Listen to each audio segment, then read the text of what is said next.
Dalam rangka menghadapi event Teknologi Tepat Guna atau TTG ke-24 tingkat Provinsi Aceh, Pos Pelayanan Teknologi Tepat Guna atau Posyantek Naturi Gampung Tebang Pui, Kecamatan Ingin Jaya, Kabupaten Aceh Besar, memperkenalkan dua alat inovasi teknologi tempat guna, antara lain alat pengolahan serat pisang Abaka dan alat pengolahan arang menjadi briket.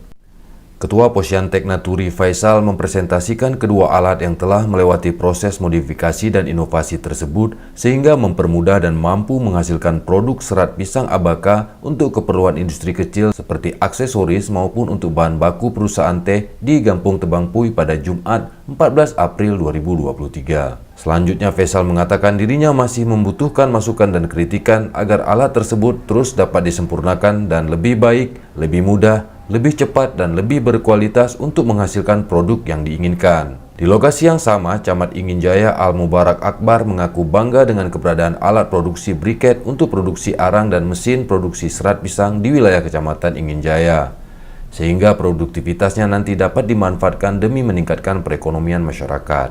Ketua Tim Penilai Dr. Andes Wardana MSI saat meninjau alat inovasi TTG tersebut berharap inovasi ini tidak berhenti, karena kedua alat ini menjadi cikal bakal teknologi bermanfaat yang mengubah olahan barang bekas menjadi bernilai dan menghasilkan. Ia juga berharap dengan terus berinovasi, ke depan pemerintah akan memberikan dukungan lain yang lebih luas lagi.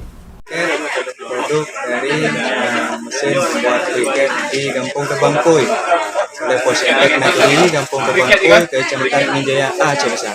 Allahu Akbar.